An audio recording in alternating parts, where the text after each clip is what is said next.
Yeah, we're already halfway through spring, everyone. The sun is shining, the birds are chirping, and we are back with a fresh episode of Setup Wars, the show that never ceases to surprise us. If you guys want to be part of the show, make sure to watch the video link down below to learn how you can submit your setup to get on Setup Wars. But with that said, sit back and relax as the Setup Wars begin.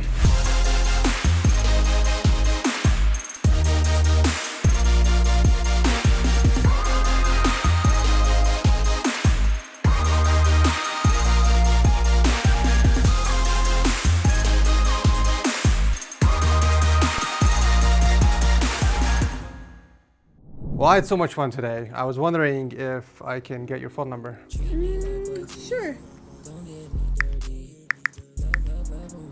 Oops. Bruh. Oh, I left my charger at home. Okay. Oh, wow. You come prepared. Yeah.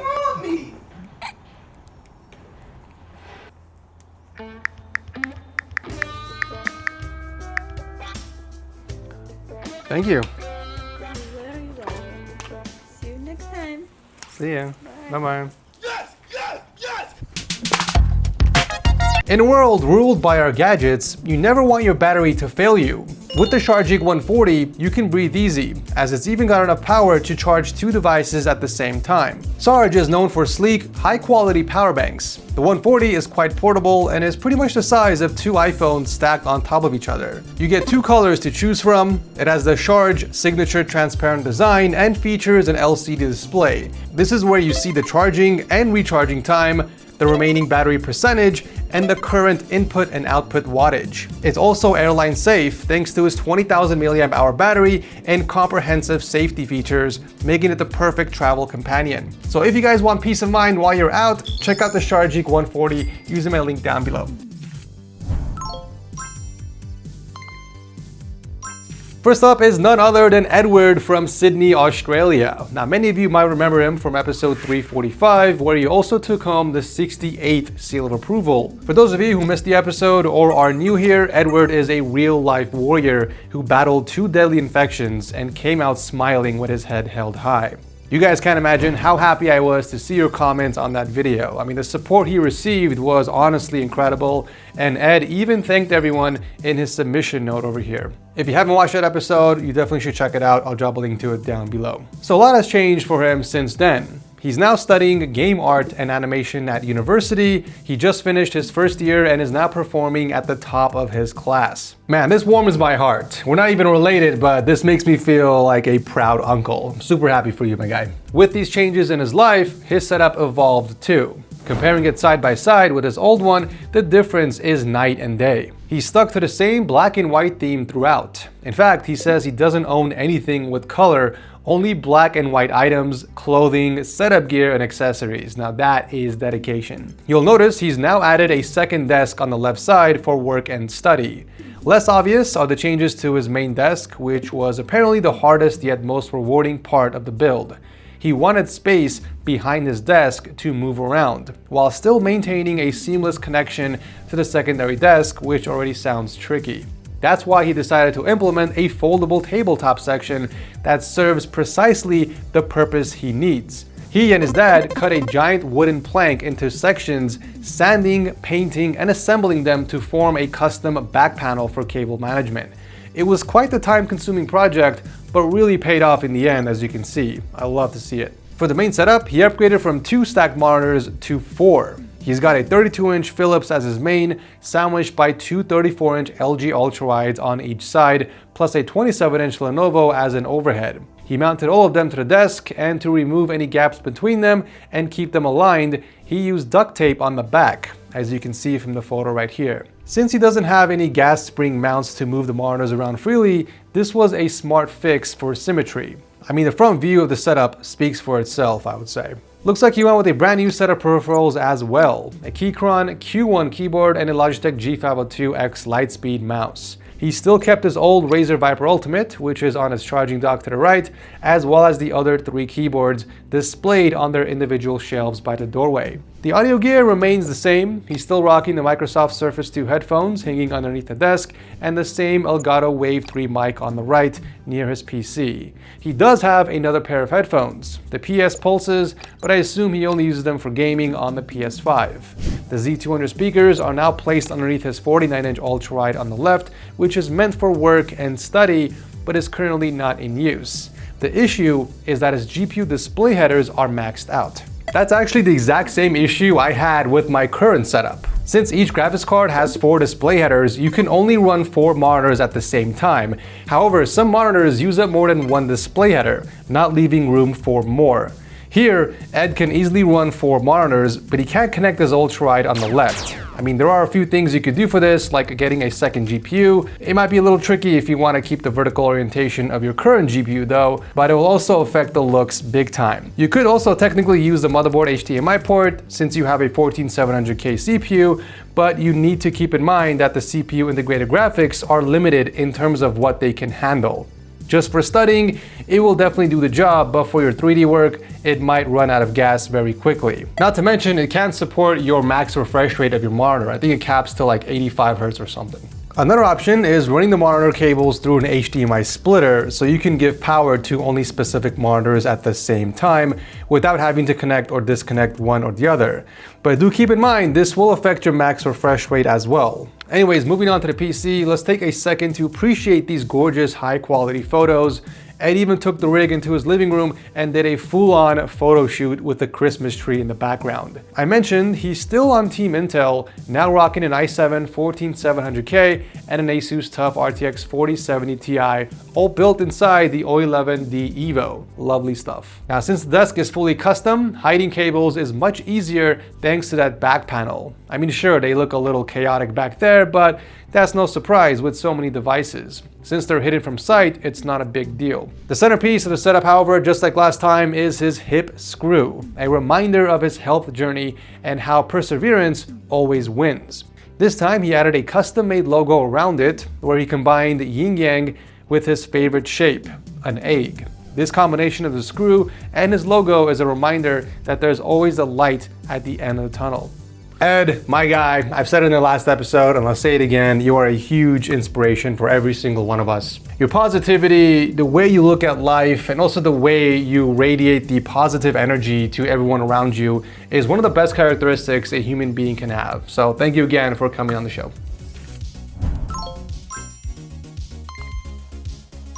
Coming up at number 2 is James, also from Australia, showing off his setup with his adorable puppy.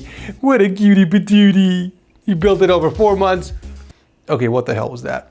Anyways, he built it over 4 months and he uses it for mainly gaming, schoolwork, and video editing for social media. He's got dual 24-inch Alienware monitors mounted to the wall, stacked on top of each other, and they're flanked by his Edifier MR4 speakers, resting on their respective wall mounts. Now, if you look down at his peripherals, he kept the same white theme consistent with his Red Dragon keyboard and HyperX mouse, both resting on a Topo mousepad. That mousepad looks like it's seen better days, honestly, so I do recommend washing it. Check whether it's machine washable, as that will make your life a lot easier. Our TechSource mousepads are actually machine washable, and seeing the condition of yours kind of hurts my soul. So if you're watching this video, James, hit me up on Discord and I will sell you our top seller Topo V2 in white, or even our new Topo V3. Besides the speakers, he does have a pair of cans, which we can just barely see from this eye-level shot underneath the desk. Looking from this angle, we also see the custom work he did on the desk. There's an RGB strip running inside a recessed channel,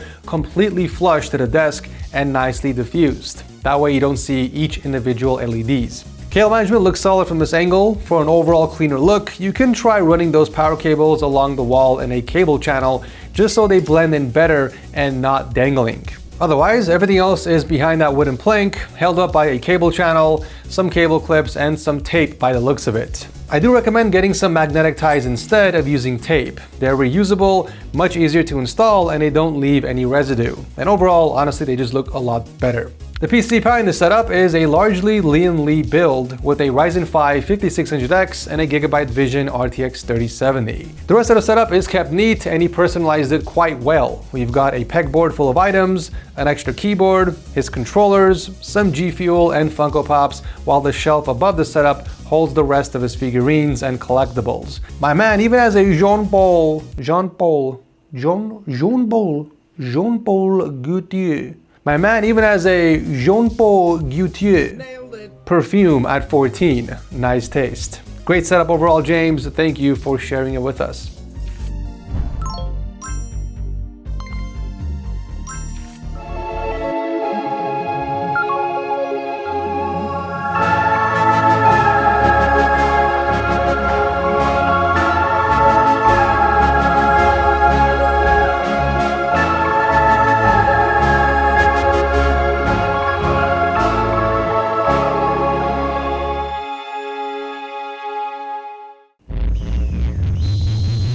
Damn! What a presentation that was, ladies and gents. If that didn't get you guys moist, nothing on God's given earth will. What you guys just saw here is Jay's setup, also known as JD Master. He's an active member on our Discord server who actually won Setup of the Month back in July last year. Quick reminder for those who still live under a boulder, we actually run monthly Setup of the Month contest on our Discord server with cash prizes and a ticket to the Setup of the Year contest with a mega prize. So if you guys want to take part, make sure to join our Discord server and potentially win some cool prizes. All the information will be in the designated text channel. Just please read the rules before you do anything so you don't get in trouble. Anyway, so Jay is pretty known on the server, and given the quality of his setup photos, some people think it's all rendered or it's made by AI. But rest assured, this one here is legit. He's a fan of sci-fi aesthetics, so he went with this whole space station vibe with great choice of colors, accent lighting, wall art, and I freaking love it. Naturally, a space station has massive windows with epic views, at least according to Hollywood. So Jay went with the Samsung Odyssey G9, a literal beast with so much horizontal real estate that it makes your neck hurt just by thinking about it. Now he is using the default monitor stand, but he placed a monitor riser in front of it to hide it, creating an illusion like it's desk mounted, while giving him extra storage space on the desk. The desk surface is otherwise kept minimal. We've got a Ducky 1.2 mini keyboard, a G502X Lightspeed mouse, and his Edifier QR65s on either side. Those are a great choice for a balance of aesthetics and sound quality, and they fit the whole space theme very well. He ran the cables through the white sleeves along the speaker stands and routed them into the desk grommets. Solid work. Needless to say, cable management is on point. I mean, he kept them all flush to the desk with the help of a rack and some cable clips. The power cables were run through white sleeves, leaving just enough slack for the sit and stand desk to move freely. It's honestly a pity that the PC is hidden behind the monitor, but it's understandable. There's limited space. It makes cable routing simpler and it's closer to the power outlet this way. It's running a Ryzen 7 3700X and an EVGA RTX 3070. A small suggestion, maybe pull those cable combs just a little bit forward to tidy them up visually. As for the rest of the room, I have to say that pegboard on the left with the tool bench below, it looks great. It fits the whole futuristic theme perfectly and adds extra storage for the different gear, as well as act as a display area for his peripherals, handheld consoles, and controllers. It goes without saying, Jay, you did a phenomenal job with your space station on Earth. And I'll do what everyone is thinking and award you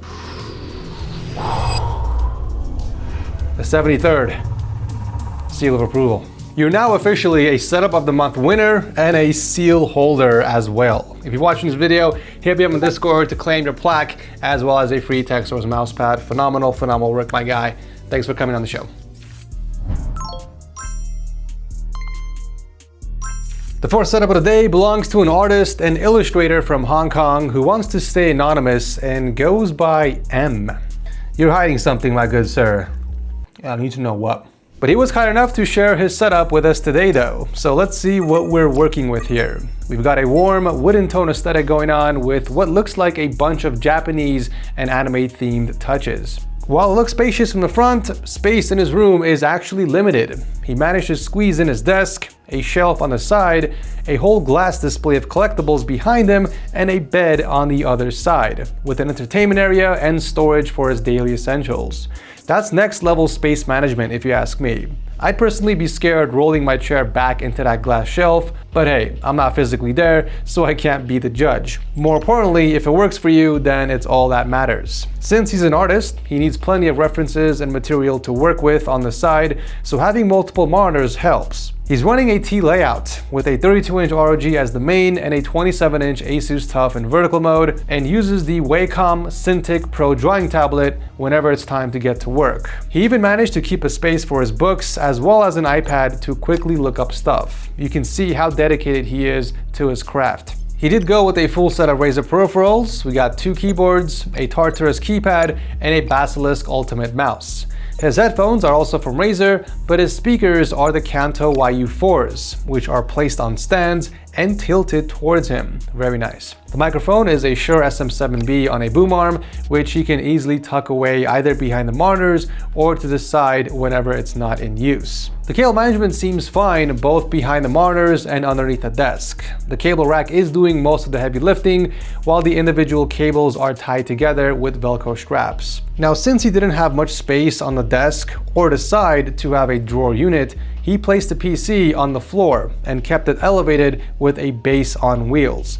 This way, he mitigates any potential risks and doesn't choke the rig from fresh air. Looks like it's powered by an i9-10900K and an ROG RTX 3090. A gorgeous black and red PC, if I say so myself. Personality is definitely not lacking here. I mean, there are loads of collectibles, figurines, Nintendo games, CDs, records, plushies, and the list goes on and on.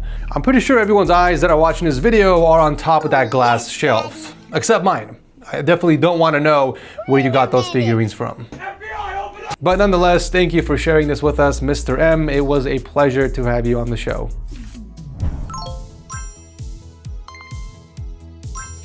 Wrapping up the episode is Noah, a mechanical engineering student from Cali, and his triple monitor setup. He put it together within 6 years and uses it mainly for gaming, schoolwork, and content creation. He's a longtime fan of the series and was inspired over the years to put together his own setup, starting all the way back in 2016 and slowly but surely bringing it to this point. It seems like he's a huge Tesla fan. He even built a Tesla logo from Legos to display it right above his monitors. All 3 are 27-inch AOC panels with the higher refresh rate as the primary. There is virtually no gap between the monitors while looking at them from the front, thanks to a pretty clever trick. He pulled the middle monitor slightly forward, as you can see from this top-down view, and he pushed the side monitors closer so the bezels overlap. If we look further down, there is not much else on the desk. We got a Razer Huntsman Elite keyboard paired with a Logitech G900 mouse resting on a Goliathus extended Chroma mousepad. On the left is where he kept his headphones and the Blue Yeti mic, while on the right is a speaker and his Apple chargers. Pretty balanced look on both sides overall. Cable management is pretty good. The desk frame is thick enough, making it easy to hide the cables between its gaps, flush to the tabletop. So from the front, it looks quite tidy. Most wires run to the PC, which he placed on a shelf to the left. Looks like it's a system inside the Fantex Evolve X case, and it features an i9-11900K and an MSI Gaming X Trio 4070 Ti. I must say though, there's a lot more going on in this room beyond this corner with the setup. I'm getting childhood bedroom vibes filled with so many memories from each stage of life. We've got a bunch of Legos, how-to basic eggs, superhero collectibles, a collection of old iPhones he bought and fixed. We also got photos, paintings, plushies, I mean everything.